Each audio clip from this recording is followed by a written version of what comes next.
This podcast is sponsored by nobody. Hey dudes, welcome to Splat from the Past, the only 80s themed horror sci-fi show where things could get totally radical. Now today I will be welcoming Jamielyn Lippman. Jamielyn, she played Colonel Hot Traxx's girlfriend in Paul Thomas Anderson's porn industry disco epic Boogie Nights. And we are going to celebrate the 25th anniversary of that movie today. She was also in a couple other things, the Joyriders. She guest starred on Strong Medicine, Norm Macdonald's sitcom, and she's also made films. She made a documentary about postpartum depression, and she made a movie called Killer Weekend with Michael Biehn. And we are going to talk about all of that stuff today, and I cannot wait. It's going to be a nice little chat, I think. And this is the last interview for May, and also I want to say that I had one more guest later today to do a sex talk for International Masturbation Month, but she rescheduled for the third time. Hopefully I'll get her on in the future. But I had a great month of doing sex podcasts. It was a little rocky there that 1 week when there was none. And then I didn't have another one until like the end of the following week. A lot of people just get cold feet about talking about sex on a public forum, you know. It can be pretty difficult and pretty, frustrating. But the ones I do get on here to talk about it, they love it. And they just love the fact that I'm empowering women to talk about, sex and the freak flags and what have you. So I'm very blessed. And June will be another fantastic month to kick off, June summer. So, here is my interview with Jamielyn Lippman.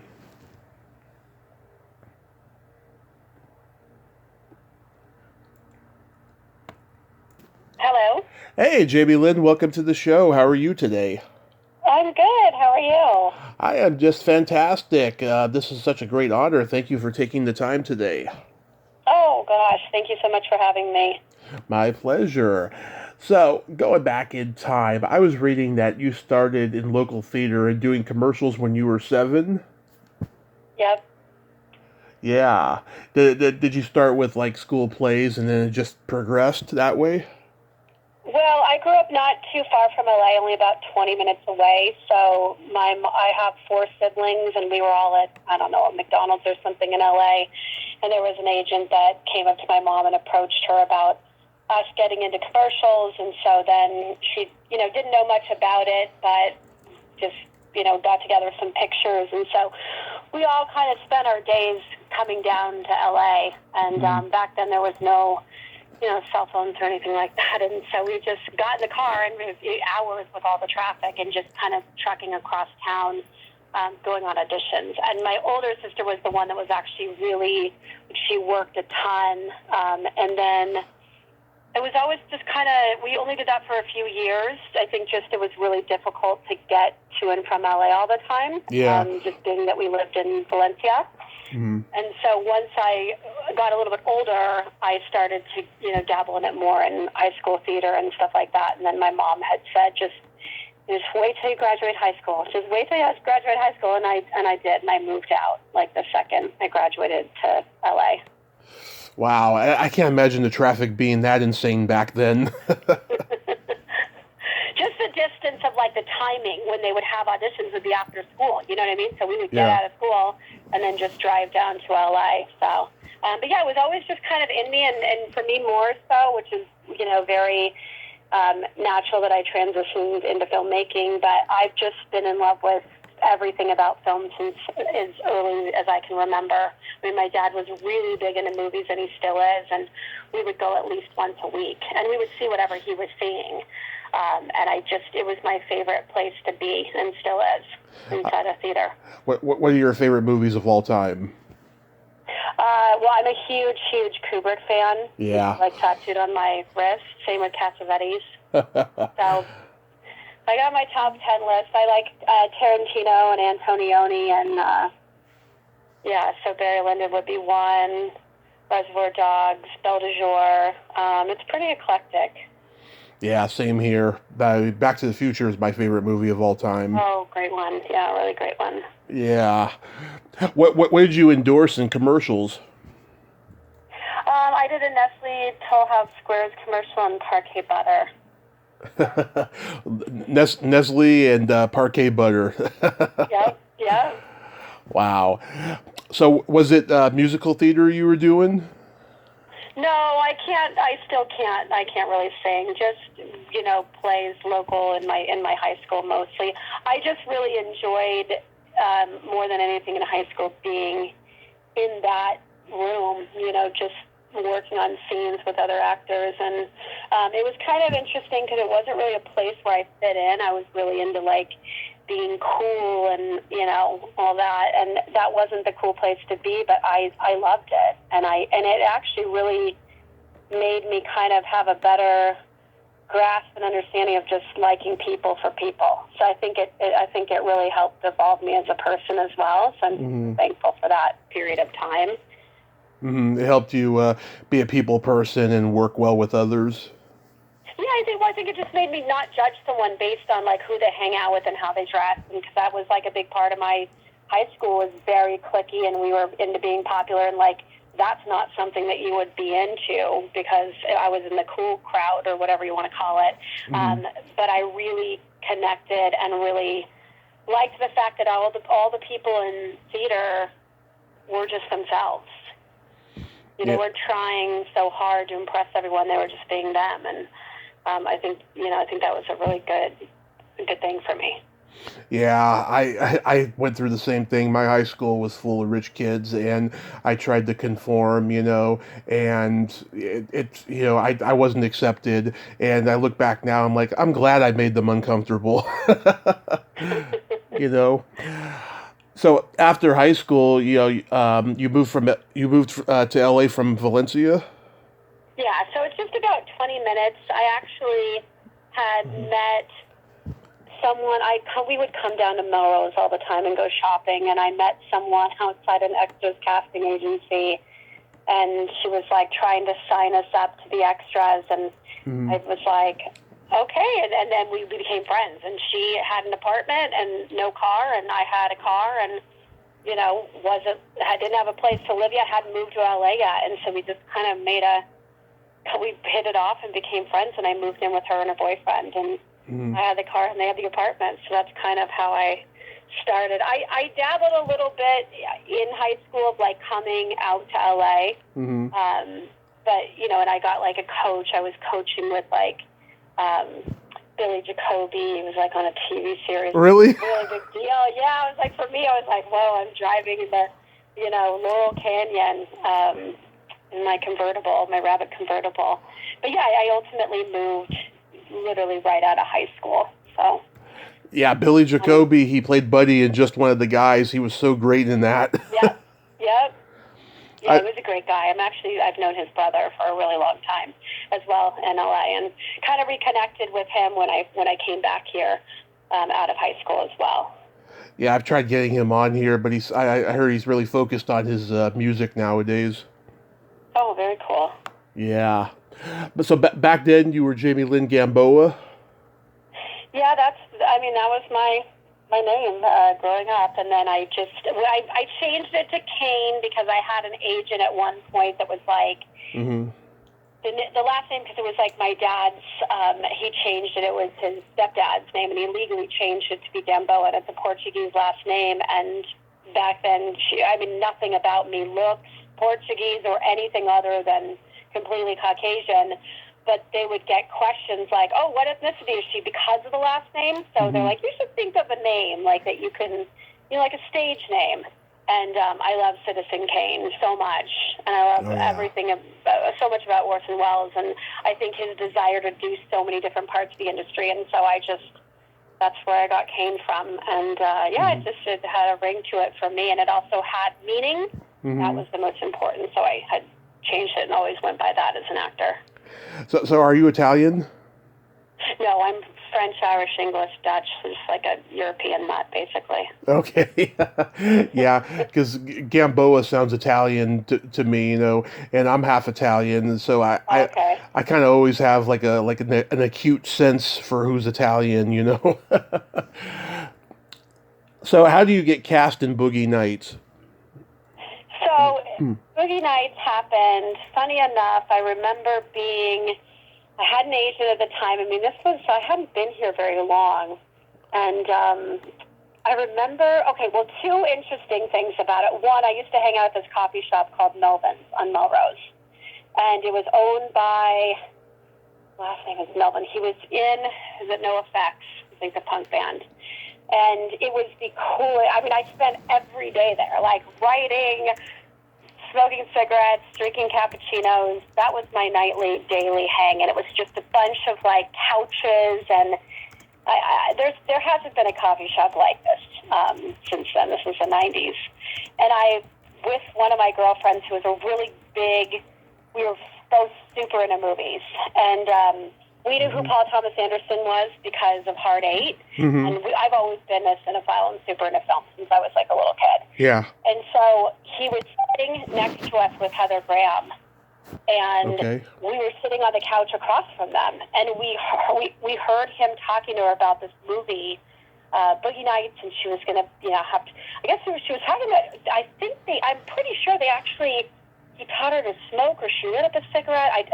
It's a little blurry. I think that character was originally maybe going to smoke then. And he was telling her all about it. We were kind of not eavesdropping, but we were sitting close enough because that's just the comfort of this kind of coffee shop. Mm-hmm. And then cut to, I worked in a restaurant at Islands in Beverly Hills, and a bunch of people that worked there were all going to work on this movie as extras set in the 70s called Boogie Nights. And I had done a little bit of extra work. I was more, pursuing trying to, go on auditions and get jobs and whatnot. But yeah. We all just decided to do it because we were like, well, it'll be fun. Like, it's the 70s. It was just like all my friends that I worked with. And so I went there in the Valley in Reseda, and just, they dressed us in 70s clothes, and it was super fun. And then all of a sudden, there was one point where the first AD, and Paul Thomas Anderson were looking across the room, and he grabbed 5 people, and we were kind of in a line, and then they whispered, and then he pointed to me. And then the next thing I knew, I was in a makeup chair, and I was thrown in a booth with Burt Reynolds and Robert Ridgely and Julianne Moore, and they said, you're going to play the Colonel's second girlfriend. And I got Taft-Hartley. That's like a dream, because that doesn't happen, and that's the biggest obstacle when you're starting as an actor, is getting your SAG card. So badly do you want to get your SAG card, and all these people do extra work to get vouchers. That's like a whole thing. And I didn't do that. I didn't take that route. I just went auditions and, was going to hopefully book something. But I was new to this. I just got here. Mm-hmm. And yeah, it literally gave me a part in a movie, and a SAG card, and it really just that's the thing that's so crazy about Hollywood, and especially back then, is it didn't even matter that I had such a small part when the movie was successful, because it didn't start out to be that successful. I mean, opening weekend, I think it was $50,000 or something, but then it ended up grossing $50 million. But as soon as people got wind and it started to become more successful, that on your resume makes a big difference. It's all politics, right? So people go, oh, yeah, you're a Boogie Nights, ooh! And half of them haven't seen the movie, so they think you have a really big part, and it really opened a lot of doors. So it was it was just a tremendous experience for being, new off the bus in LA. It was like a dream. Yeah. What was your first impression of PTA? Because I heard he's just an interesting guy. He was just, he's one of my favorite directors. He's like the next tattoo's coming. Yeah. I didn't spend a lot of time with him. I just observed him. I think I was just kind of in this awe bubble. It was just very surreal, and he seemed a little reserved and laid back. And I was only, on there for one day, and we had there was some technical issues, or, it takes forever setting up lighting or something where we were stalled in the scene. And so I ended up spending a couple hours at least just talking to Burt Reynolds and Julianne Moore and Robert Ridgely. And what was so great about it is that, here I am at, so that's 1997, and that's, 25 years ago is that what we're looking at? Mm-hmm. Yeah, 25 years, yeah.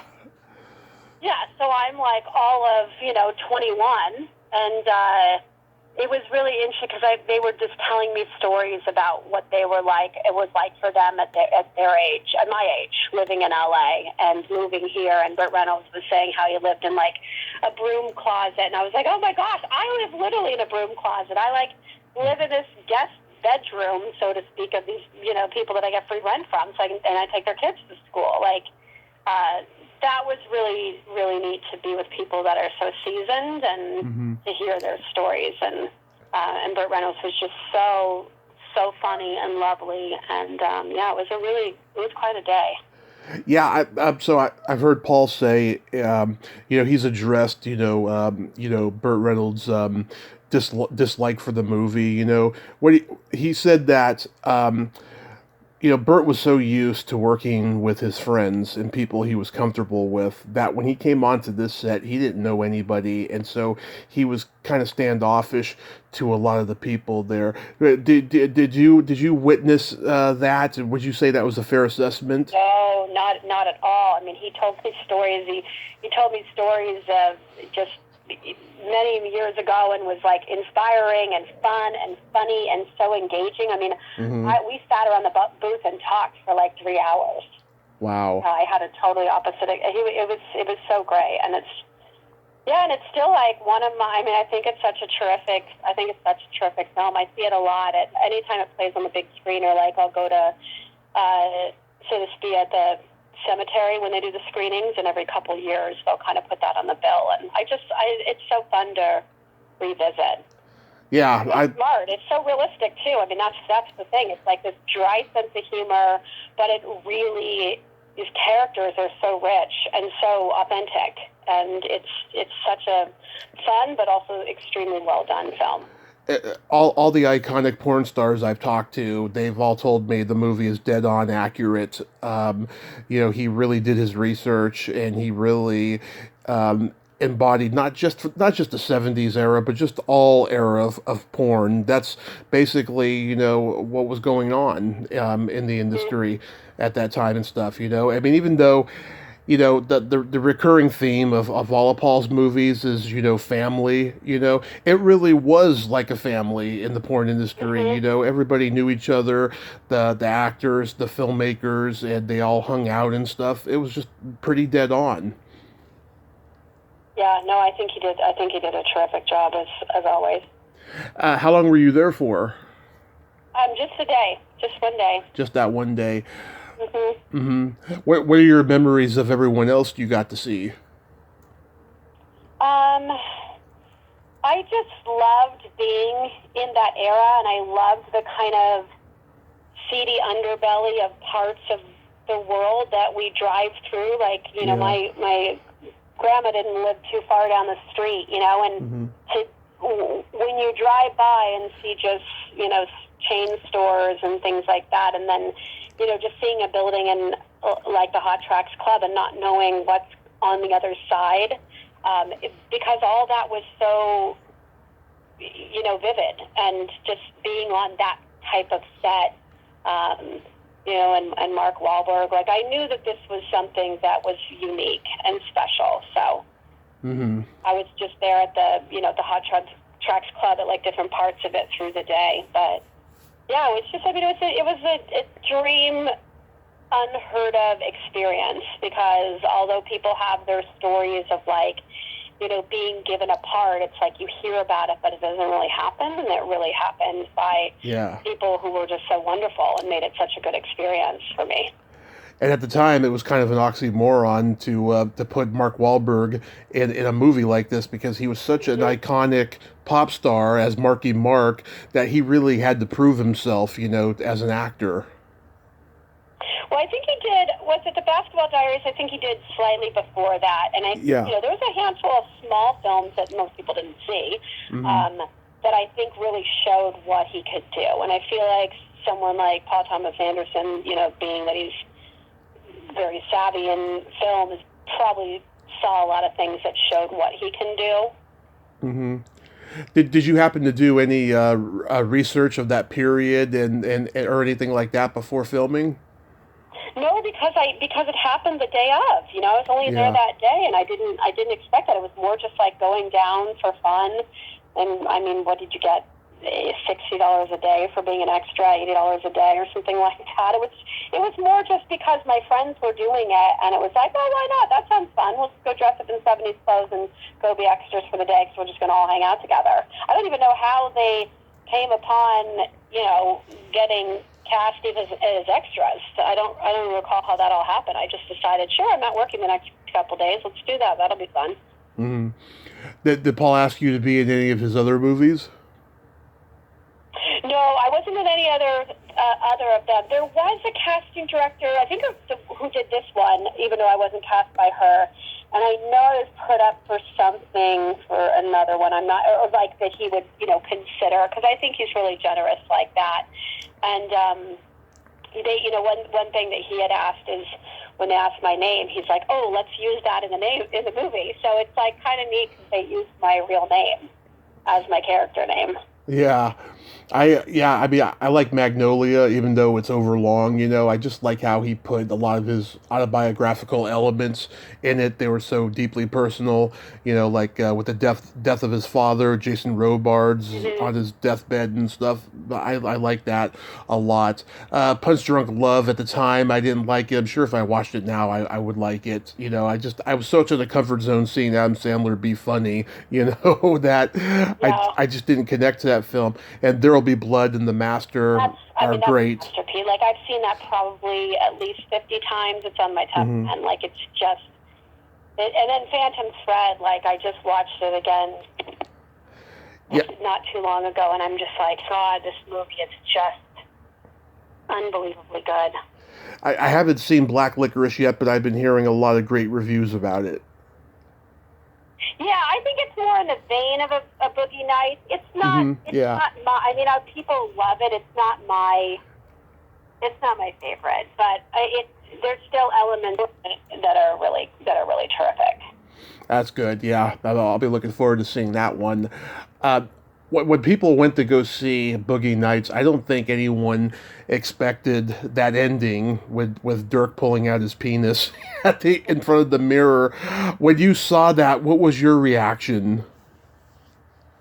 I mean, I thought it was like necessary, like that was such a big thing that was talked about so much about how big it is. It's like, I think it was like.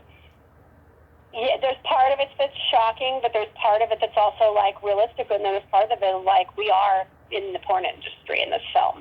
Yeah. So it shouldn't be that, provocative and hidden. Yeah.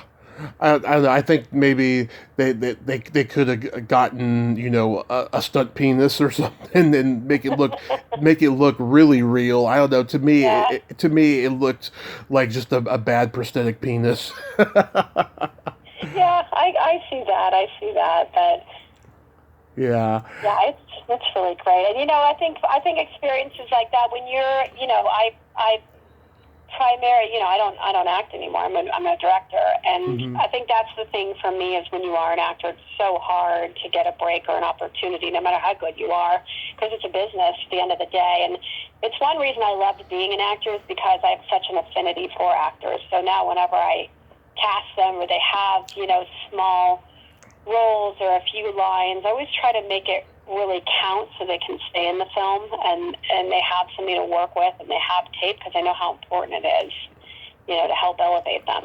Yeah. So then you did the Joyriders with Martin Landau and Chris Christopherson. How was that experience?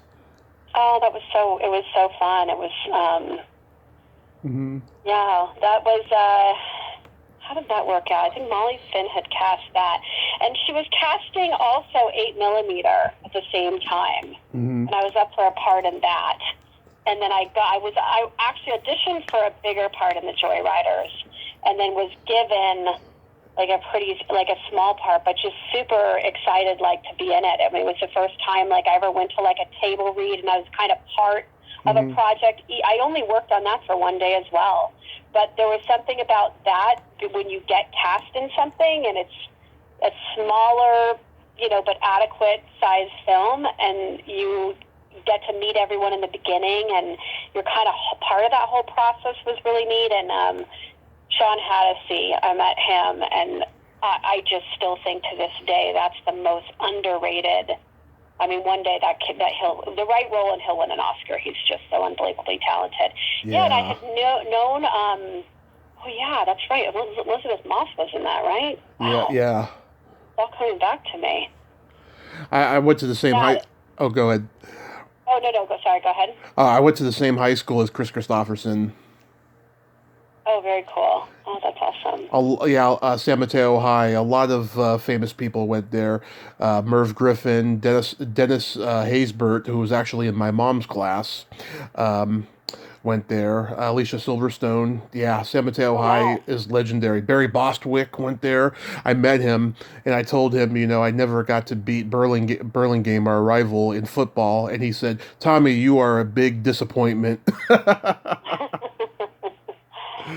Yeah, that Joyriders was also a good experience with good people in it. How was guest starring on Strong Medicine? Oh, that was fun. That was really fun. Yeah, I had like a cool part. It was like we were all in this therapy group, and you're just bringing back my whole past. Yeah, it was a great show. It was a great cast. It was really tight, well put together. It was a lot of fun.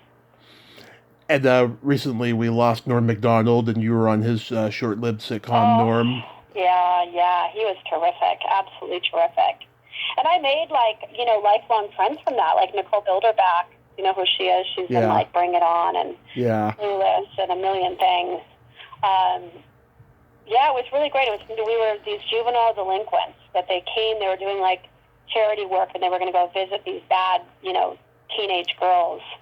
And we were there the whole week, and it was, my first time being on a sitcom, I did drama. Like I didn't get cast. And it's interesting when you get cast in a sitcom, even though you're not, cast as a funny person, then all of a sudden everybody wants to see you for sitcom roles.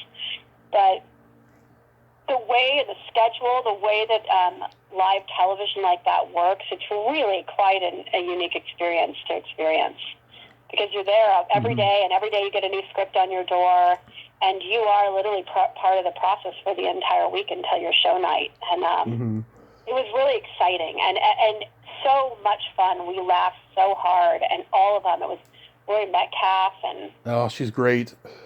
They just couldn't be nicer. And we went around, and we're on Warner Brothers lot, and we took tons of pictures. We have tons of pictures with Norm, and just really giving person. I just thought, how lucky are these people that they get to come do this every day? I mean, it was just so much joy. I see Terry Kaiser was in that episode. I met him at a horror con once. A sweet, sweet man. He is not the asshole that he's so famous for playing. Yeah, that was a great. I wish it was longer. A week wasn't enough. Yeah. How about working on Zoe? Oh, Zoe was, really, really, really amazing. And Vanessa Zima is, her and I played friends twice in films. In Zoe, and then cut to 10 years later, we played high school friends again. I was still playing high school. Yeah.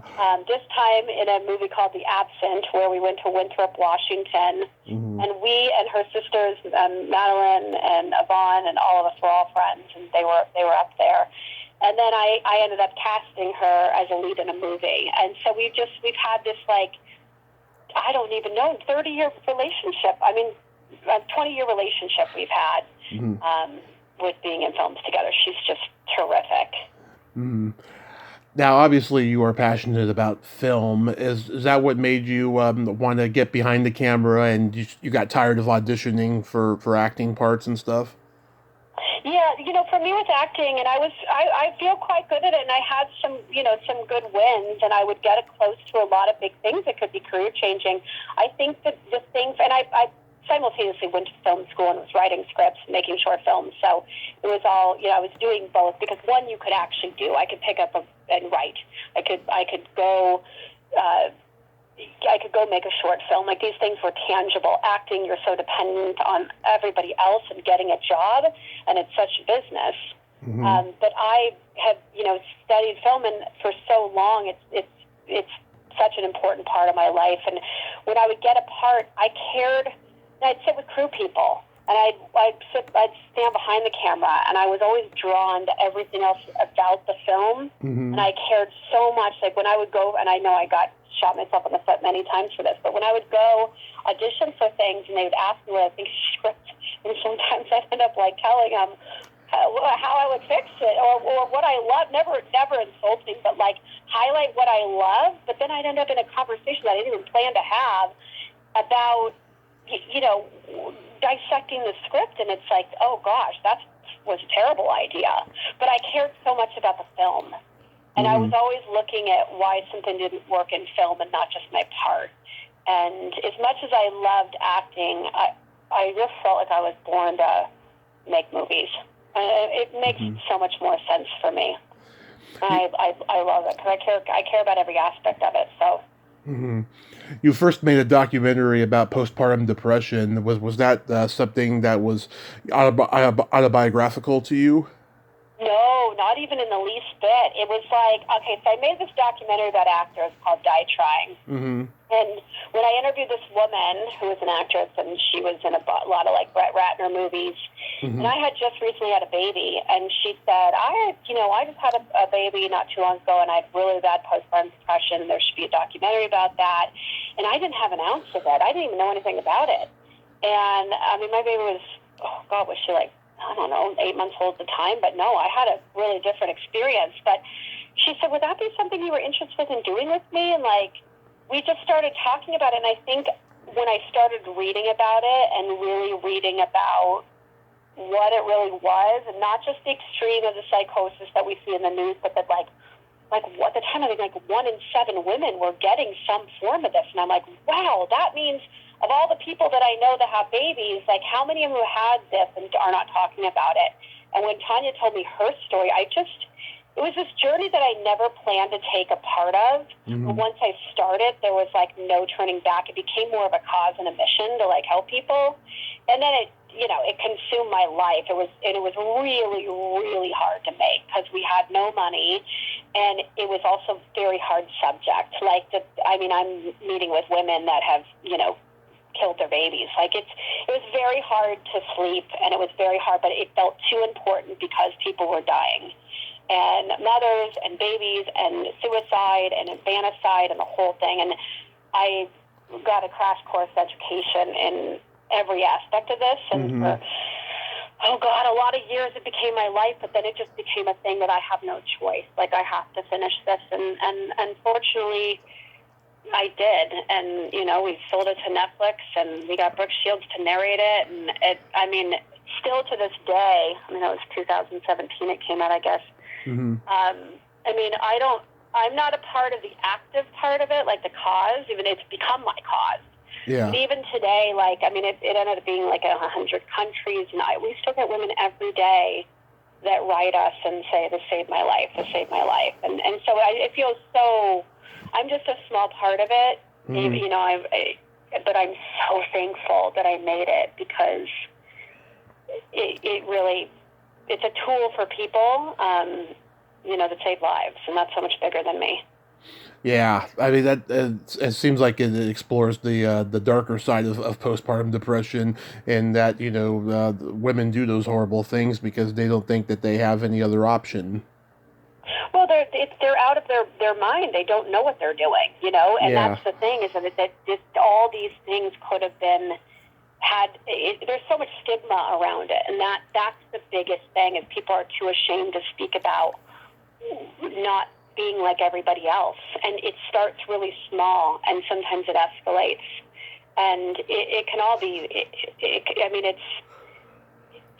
people can be saved. But they have to seek help, and they're too ashamed to seek help. And so I think this was a thing that made people feel not ashamed anymore, because we had so many people come forward and that are in the film, from Carney Wilson to Brooke Shields to,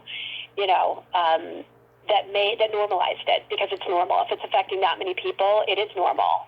So, yeah, I'm super thankful for Tanya and what we made, and I'm really proud of it. That's wonderful. A lot of people are just afraid to tackle a subject like that, but I think that's wonderful. You made Killer Weekend with Michael Biehn. What was he like to work with? Oh, he's great. He's such a great actor and person, and I've known Jen Blancbean and I did a movie, the one that Vanessa's in, called The Absence, and we played sisters. And we had known each other, of each other for years, but never met. But we have 20 mutual friends.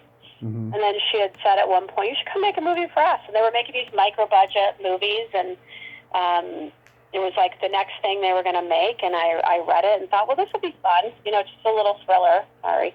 Mm-hmm. Yeah, I mean, we made a feature in 8 days. It was a lot. Let's put it that way. With very little money, but it was a learning experience, I think is the best way to put it, because when you're forced to do so much in such a short amount of time, you really, I'm one who shot lists everything, and you have to think on your toes a lot because of circumstances when you're making a feature in this short amount of time. So I think it really made me grow as a director. Do you have any upcoming films you're making? Yeah, I do. The last couple of years, I made a couple of shorts. I made one called Hollywood Trick that I want to try to turn into a series, and they're all kind of in theme with the seedy underbelly of Hollywood. This is about two strippers, and one is basically has an underground human trafficking ring, and which explores that side of human trafficking and how really she's undercover and trying to shut it down. And they're selling these girls off into human trafficking, and it's really horrific.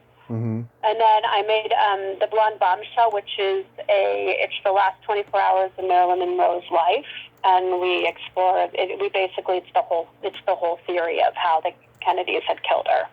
And I read so much about it, and Victoria Baldessera, who stars in a lot of my stuff, she's always wanted to play Marilyn, and I thought this would be the perfect vehicle and story that I wanted to tell.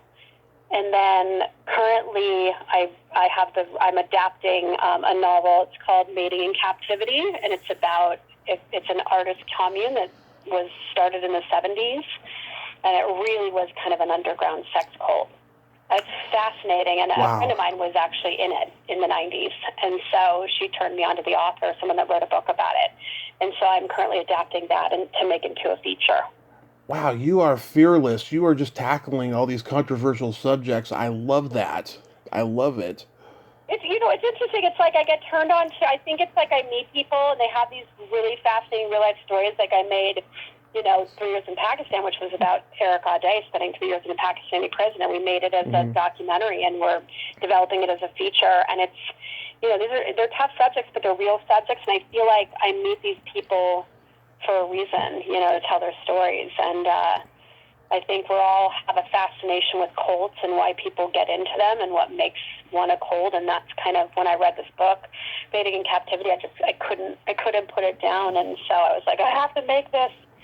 And then I have a feature called Hollywood Gamble that I wrote, and it's a story about 2 girls trying to make this movie, and they do it with stolen drug money while being chased by the mafia, and they're on their way to gamble it in Vegas, and it ends in a shootout, and it's very indie, edgy, and I just got some good talent attached to it. So yeah, I'm just hustling, just trying to get these things off the ground. Yeah. Wow. So there's a theory that the Kennedys killed Marilyn Monroe. I never heard that before. Yeah, it's really. This isn't something that I.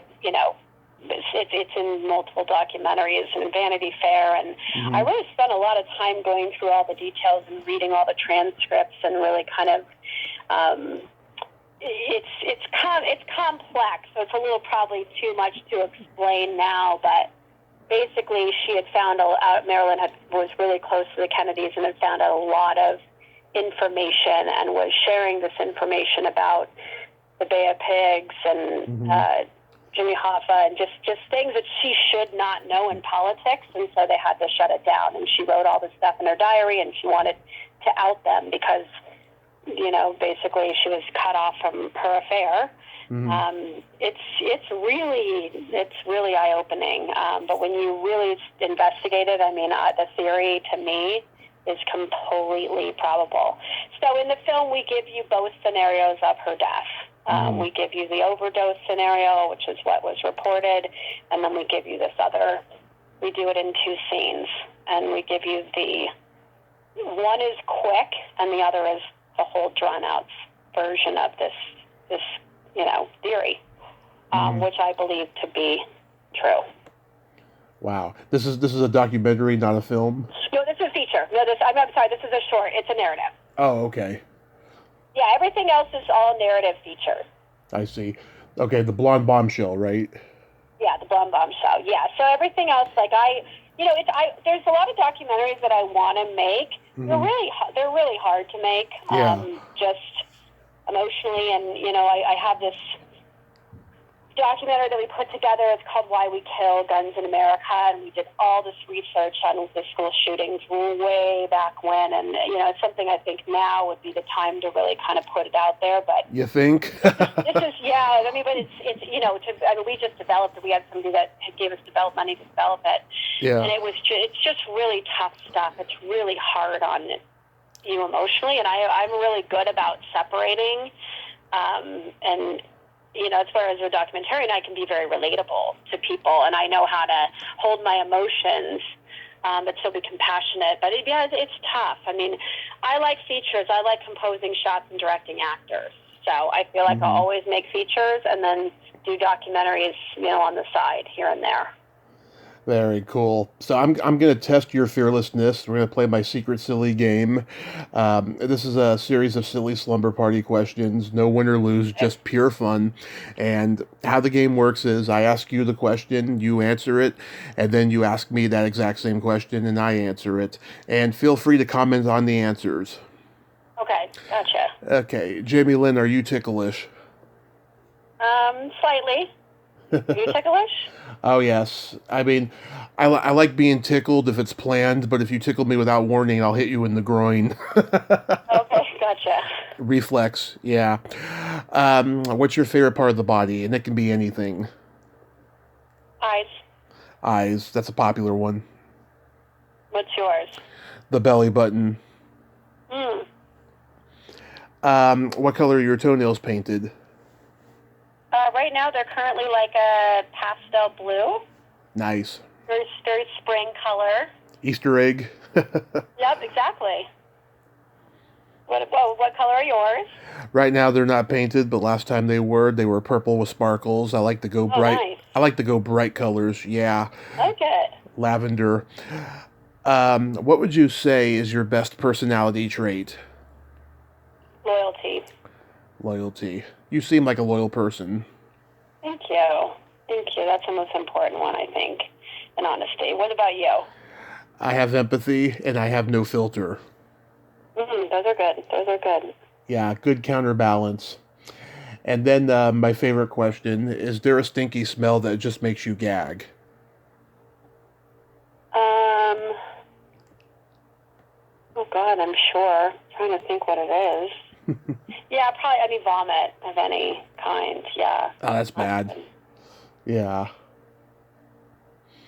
And then for me... Well, what about yours? Sorry. It's okay. It's either farts or feet. Okay. Those are bad, too. Yeah, I don't have any kids, but people who do have kids have told me, yeah, it doesn't faze them. They get used to it after a while. No, I have really clean girls, so I don't have those problems. Well, I guess with boys, yeah, that's true. Yeah, it can happen. Yeah. Well, Jamielyn, I want to thank you for coming on today, and I just think that's awesome that you're actually making films that say something and not just making films to be making films. And you got a new fan here with that. I'm gonna go. Oh, thank you. Yeah, I'm gonna go check out that postpartum documentary. And is that Marilyn Monroe one available anywhere? No, not yet. We just finished it not too long ago, so just gonna start, submitting it and see what we do with that. Okay, keep me posted on that. I will, for sure. And you have yourself a great day, and please stay safe out there. All right, thanks so much for having me. It was great talking to you. Thank you. Okay, bye-bye. Okay, bye. Well, there you have it. Jamielyn Lippman. Ain't she a sweetheart? God, I think that is so awesome that she had a great experience on the set of Boogie Nights, and she's making documentaries that say something. I admire that. I love filmmakers, and a lot of actors who go into filmmaking, they just make films to be making films because they don't want to act anymore. But she's actually making films based on things that she's passionate about, so I admire her greatly. Well, until next time, this is Tommy Throwback Kovac saying there's no shame in living in the past because the present sucks. Later, dudes.